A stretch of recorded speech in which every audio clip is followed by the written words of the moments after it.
Welcome back. I hope you guys are excited as I was for that previous video. Now, it might be hard to tell in that previous video, but I was very excited. I was just also very tired because I'd probably put like, in the past 2 days that I was working on it, I probably put like over 20 some hours into it. So probably closer to 30.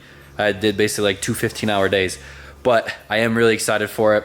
It is already torn back apart, which I told you guys in the previous video. We're going back through it. So that's what this video is going to be. We're going to be going back through, cleaning some stuff up. This might end up being a 2-part video just because there is so much stuff to clean up. I didn't throw it together. I was putting it together kind of how I wanted to see if running things where I wanted to and doing some certain things was what I wanted to do. And now there's only a couple little things I want to change. Right now I got some stuff I'm working on. But before we can get started with that, I wanted to say shout out to Skillshare for sponsoring this video. And let me tell you about Skillshare.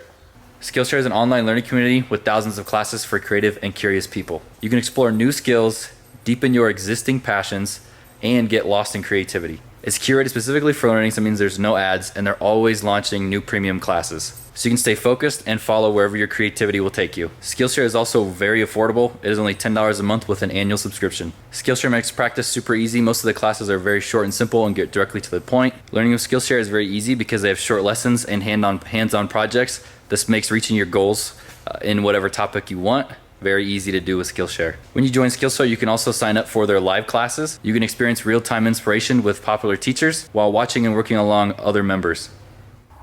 So first thing first, you're gonna have to go over to Skillshare.com. Now when you first start, you're obviously going to have to create an account. I already have mine created. And for the first 1,000 of my subscribers that click the link in the description, they'll get a free trial of Skillshare Premium membership so you can explore your creativity. Now I've been watching Gary Vaynerchuk. Some of the stuff I was interested in was marketing. It actually is pretty cool listening to him. I've always liked watching his videos, and he's kind of talking about the difference between how much content we have and how much like the supply and demand between it, context versus content. So this is a pretty cool little thing to learn if you guys want to go check that out. There's a whole bunch of other places to browse through. You can go up here and browse through all kinds of stuff and check it out. It's a pretty cool little thing, and these classes are super simple and short. So I'm going to go ahead and watch the rest of these. So if something you want to deepen your knowledge on, head over to Skillshare, check it out. You won't be disappointed. Go sign up for one of their memberships. $10 for an annual membership. Go check it out. Thank you for being a sponsor of the video, Skillshare. Let's get on with today's video. So what are we up to today? Well, yesterday I did kind of like a half day. I was running around doing a whole bunch of stuff, but I took the valley cover off and the intake off. Now, I explained in the old video, I had the intake already on, so I didn't want to pull it off, but this is the injector harness. It does fit underneath the intake, but these clips don't slide under there. So what I need to do is like keep it loose and run them through it and then tighten it down. So, but while I was doing that, I was like, well, let's take the valley cover out because I don't actually run these knock sensors and I don't have to take them out again. And before I had like silicone in there because I had ripped them. And now what I'm doing is I chopped the pieces off of here that came up, like where the knock sensors kind of sat in. And this thing used to leak and it was all silicone in here and it was all nasty, really nasty. So what I'm doing is I'm cutting out 2 of these plugs. I'm going to just shove those things in there like that, weld them shut. And then I also needed to weld this breather shut. I don't know why I did this, but I was trying to add another breather to it. And this one would just shoot oil out of it. So it's a really bad idea. For anybody who wants to add a breather to their valley cover, if you're gonna do it, buy an actual nice baffled piece. I tried to make my own and it did not work. So I'm gonna be plugging that stuff this morning, and then we're gonna be moving right along to cleaning up the wiring and pulling the intercooler and the radiator out.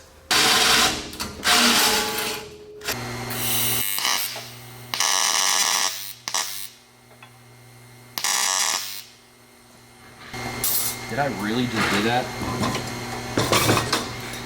Hey, just so you know, the TIG torch, it works better if you put tungsten in it. Oh man, it's one of them mornings.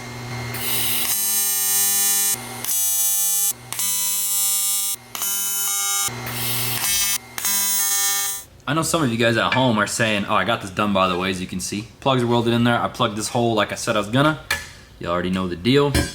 I'm sure some of you guys at home are being like, dude, why don't you just buy the ICT billet valley cover that's just a flat plate that doesn't have any of the provisions for the knock sensors? Well, it's a good idea. It's a good idea for somebody who plans to do things, and I didn't plan to do this, and I was gonna order it off Amazon, but Amazon Prime for some reason was like a week out, and I don't have a week to wait, just have this thing sitting here with no valley cover on it and no intake. So just weld it our own. I ordered it, so if I ever take the intake bag off, I will swap it out. But for now, this guy's getting ran because I'm tired of not making any progress on this thing and using dumb excuses like that to not do anything. So go ahead and get this valley cover on, and then we'll start running the harness under here, and we'll get the intake back on. And then now I'm remaking this fuel pressure regulator bracket that I made. It only had one of the bolts in it because of how this had to be cut. So I'm gonna go ahead and tack this on here.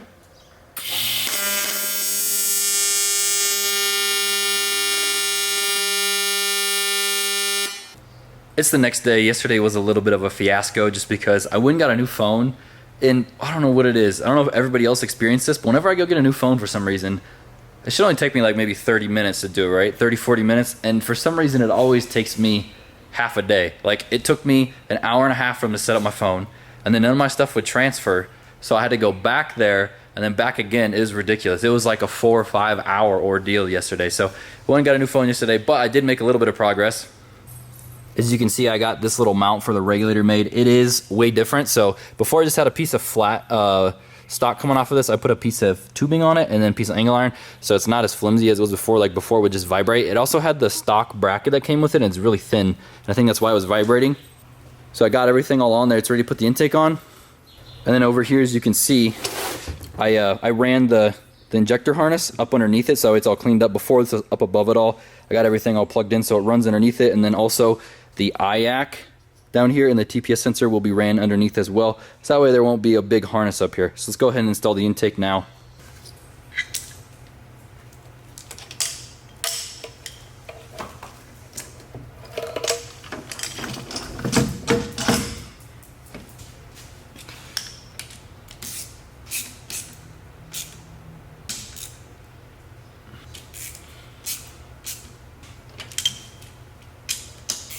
So it's a good thing we're going back through this and that I took this throttle body off, because I couldn't remember if I had put a gasket on this thing or not. So it didn't have a gasket. And then also I remembered, oh, I don't remember if I plugged this hole. So this is a Snake Eater. I believe this is a, yeah, it's a 102. It's a Snake Eater 102 throttle body. It works really well for the price. I think they're like 160 bucks maybe. Don't quote me on that, somewhere in there.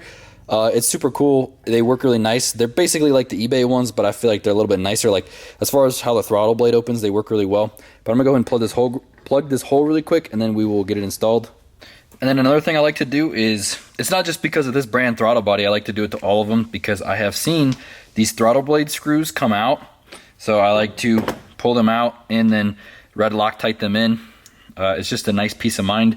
You ever see those pictures on Facebook of a small screw like this in the top side of a piston? That's because it came out. So I actually had it happen to one of my good friends, Nick Eggers over at PTS Fab. Happened on one of his cars. So now I just, for the peace of mind, I pull them out and I red Loctite them, so that way they hopefully don't go anywhere. We'll go ahead and install the sensors back on it, and we'll get it installed on the car. Holy hell, that was a lot of red Loctite. Oh my goodness. Well, I guess it's probably not going to come back out again.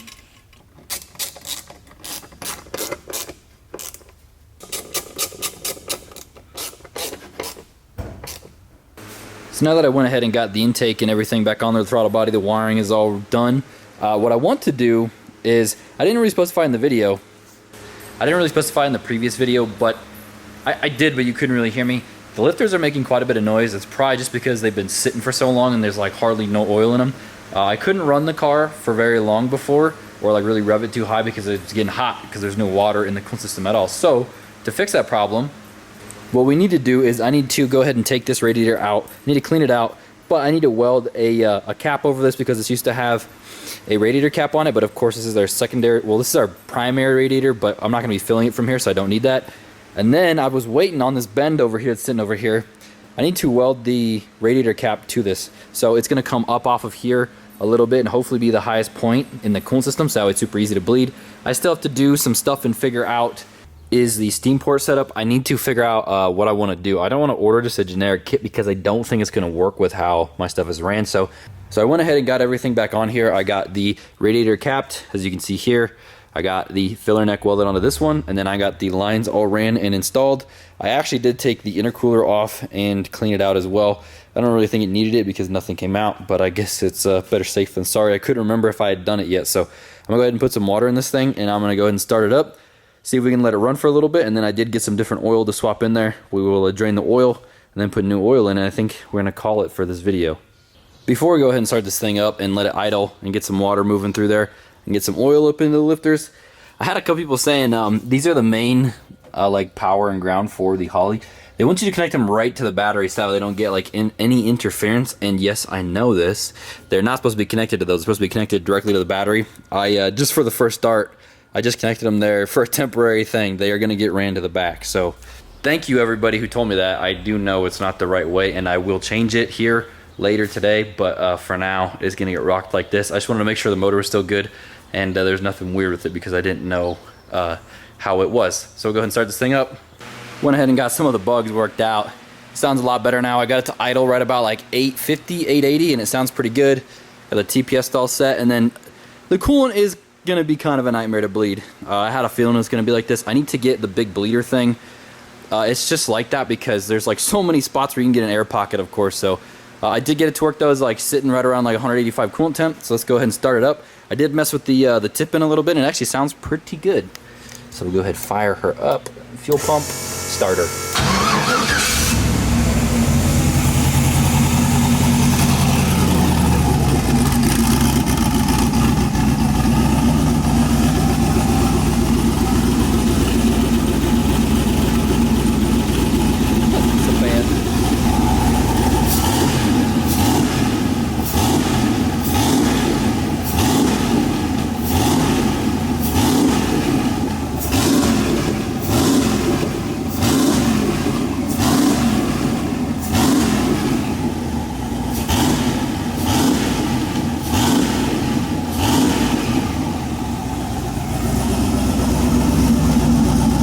That sounds pretty good.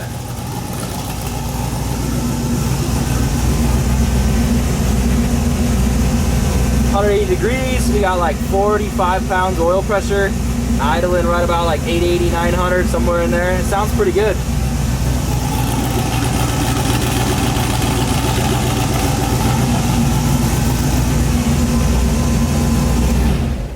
All right.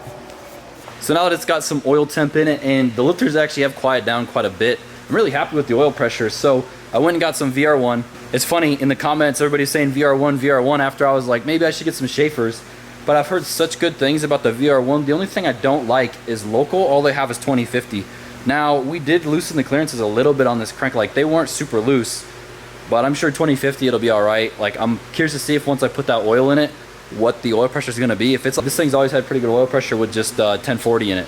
So we'll see. I'm going to go ahead, now that there's some oil temp in it and the oil's been flushed around, I'm going to drain the oil and put some of that VR1 in it, and then we should be all good to go. We won't have to change that for a while. Just drain this oil really quick. Hopefully I don't burn myself. It's kind of nice too. I remember my first junkyard block, not junkyard block, but the one that I got that was like high miles, never been taken apart and wasn't like redone. The oil was always so dirty when it came out, and this stuff's like, it looks brand new still because we cleaned everything. It's kind of nice. What kind of oil filters are you guys using too? I normally get like a Wix or a K&N. This time I got a K&N. I'm not sure why though. The only thing I've noticed about the K&N is like, it seems like it, we used to run the K&Ns a lot on the Hondas, but it seems like the K&N is like bigger for some reason. I don't know why. But go ahead and get this filter in here, put the oil in it, and we'll call it. I was kind of curious too. I mean, I guess I should have done more research, but I'm assuming that this has more zinc in it than that Rotella does. I'm assuming. Really wasn't that bad for price. I mean, it's probably like 10 bucks more than that Rotella to do an oil change. So go ahead, put this oil in here, and then we'll start it up. I want to see the difference in the oil pressure. Obviously, I have to let it idle for a little bit, but.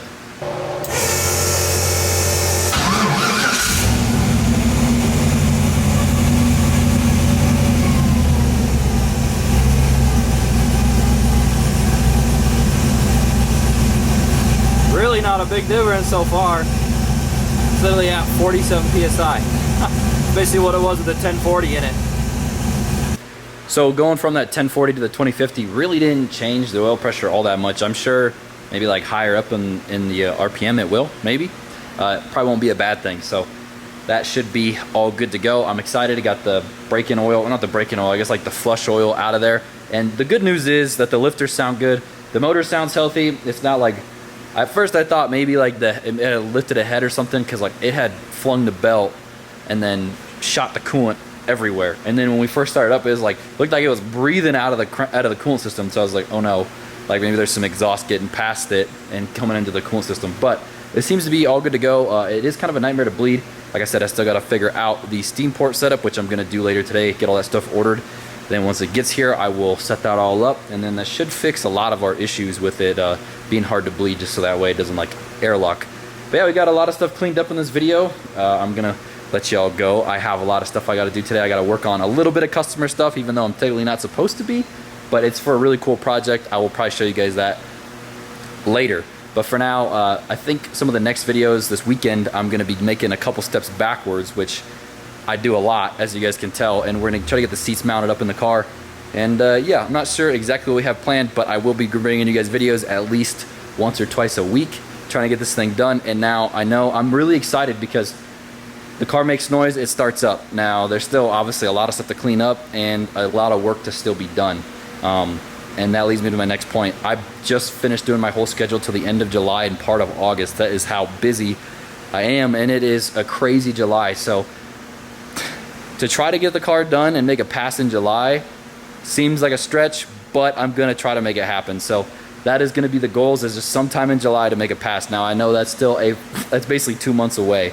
And that is still a while, but I appreciate you guys following along, and I know it'll be worth the wait. So if y'all wanna wait, y'all wanna follow along, watch me build it, stay tuned, because we will be making videos on it, and I appreciate it. So until then, we'll see you guys next time.